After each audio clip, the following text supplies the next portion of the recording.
महावीर की जय, बोलो महावीर की। अरे एक है तो जय जिनेंद्र। मुंबई विले पार्ले में जो दुर्घटना हो गई है, हमारा मंदिर तोड़ दिया गया और मूर्ति खंडित कर दी, उसके निषेध के लिए पूरा सकल जैन समाज यहाँ पर एकत्रित हुआ है। कहते हैं हम लोग अहिंसावादी हैं, लेकिन हम लोग अहिंसावादी हैं लेकिन कायर नहीं है।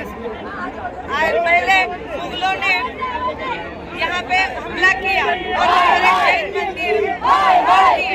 उसके बाद हमारे बहुत सारे जैन मंदिरों पे अन्य धर्मों ने कब्जा कर लिया। कब तक हम लोग चुप बैठेंगे? इसीलिए आज हम लोग यहाँ पे इकट्ठा हुए हैं। आपको क्या लगता है, आपको न्याय मिलेगा?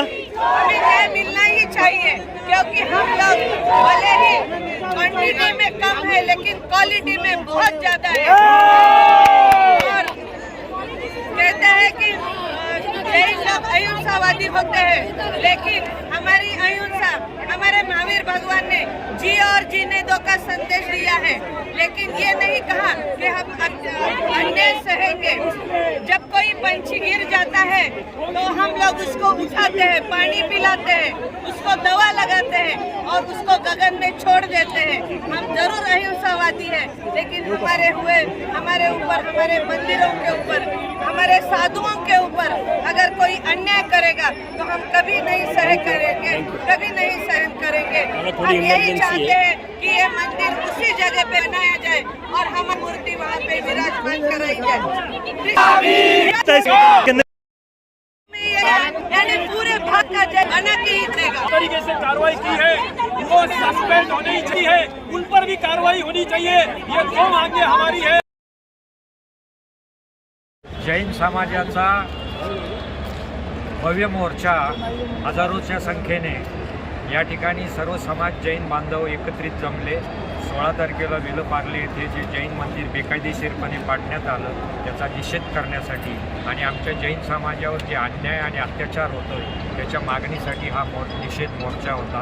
आम्ही कलेक्टर साहेबांना निवेदन आत्ताच दिलेलं आहे आणि आमच्या मुख्यतः मागण्या आहेत की परवा जे 16 एप्रिलला मुंबईमध्ये सकाळी 8 वाजता अतिशय बेकायदेशीरपणे मुंबई महानगरपालिकेच्या अधिकाऱ्यांनी बुलडोझर लावून मंदिर उद्ध्वस्त केलं आणि प्रतिष्ठित मूर्त खंडित केली। याचा जैन समाजामध्ये सबंध महाराष्ट्रात नव्हे, मुंबई नव्हे, पुणे नव्हे तर संपूर्ण महाराष्ट्र देशात जैन समाजामध्ये मोठ्या प्रमाणात रोष आहे आणि जैन समाजाची एकमुखी मागणी आहे की ते अधिकारी केवळ बडतर्फ न करता, केवळ ट्रान्सफर न करता बडतर्फ केले जावेत आणि त्या जागी मंदिराचं पुनर्निर्माण केलं जावं, ही जैन समाजाची प्रामुख्यानं या निमित्तानं मागणी आहे। त्याच माझ्यातर्फे पुण्यातर्फे जो आंदोलन करण्यात आले त्याचं कारण एकच आहे की विले पाडलेलं जे जमीनदोस्त मंदिर करण्यात आले, मंदिर केलं ह्याला महत्त्व नाही, आज आपल्या धर्मावर संकट आले त्याच्यासाठी हे सर्व समाज, या जैन सकल समाज एकत्र आलेला आहे आणि निषेध करण्यासाठी कलेक्टर साहेबांना निवेदन देण्यासाठी आपण इकडे एकत्र आलेलो आहोत आणि जैन धर्माचा आज विजय झालेला आहे।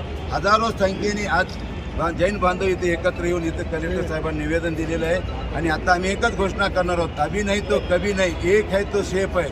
आता रस्त्यावर आल्याशिवाय चालणार नाही, आपण सर्वांनी एकत्र शक्ती दाखवायची गरज आहे। जय विजयनगर विलेपार्लेमध्ये एका रात्रीतून हे मंदिर पाडण्यात आलं, की गेले 90 वर्षाचं असं जुनं मंदिर, हे मंदिर काही लोकांच्या सांगण्यावरनं आणि महानगरपालिकेच्या संमतीने काही अधिकारी त्याच्यामध्ये सामील होते, त्यांच्या अधिकाऱ्यांच्या सांगण्यावरनं एका रात्रीतून ते मंदिर पाडण्यात आलं आणि त्याच्यामध्ये असणाऱ्या ज्या जुन्या मूर्त्या आहेत त्या मूर्त्या भंग करण्यात आल्या।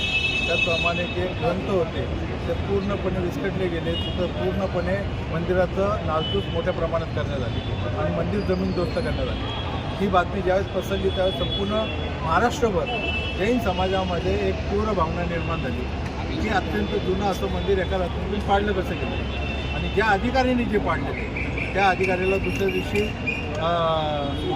बदली करण्यात आली। आमची जैन समाजाची मागणी आहे की त्या अधिकाऱ्याला कायमचं सस्पेंड केलं पाहिजे आणि त्याच्यावर कडक कारवाई त्या ठिकाणी केली पाहिजे आणि त्याची चौकशी केली पाहिजे। सर्व जैन बांधव मुंबईमध्ये घडलेल्या घटनेचा तीव्र निषेध करण्यासाठी इथं जमलेलो आहोत। आज ही जी घटना घडली ती फार अमानुषपणे केलेली आहे आणि नुसती ही एक घटना नाही, तर गेल्या कित्येक दिवसापासून जैन धर्मावरती अत्याचार होत आहे.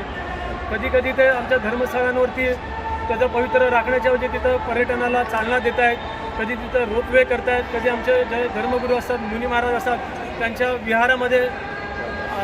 विहारामध्ये नेहमी अडथळे आणतात. हे कुठेतरी थांबलं पाहिजे. हे जैन समाज आता कंटाळून गेलेलं आहे या सरकारला, आणि या सरकारने नुसतं नारे देतात की आम्ही हिंदुत्ववादी आहोत, परंतु ॲक्च्युली ते हिंदुत्व अडून अल्पसंख्याकावरती खूप मोठा अत्याचार करतात हे त्यांच्या लक्षात येत नाही. त्यांनी एक गोष्ट लक्षात घ्यावी, जैन समाज हा संख्येने कमी असला तरी तो दुर्बळ नाही आहे. कारण शहराच्या देशाच्या GDPमध्ये सर्वात जास्त मोठा म्हणजे 25% वाटा हा जैन धर्माचा आहे, हे त्यांनी कदापि विसरू नये. आणि इथून पुढे त्यांनी जैन धर्माबद्दल कुठल्याही प्रकारचे वक्तव्य किंवा कुठल्याही प्रकारचा अडथळा आणण्याचा प्रयत्न करू नये. तो जैन धर्म पूर्ण एकजुटीने आणून पाडेल.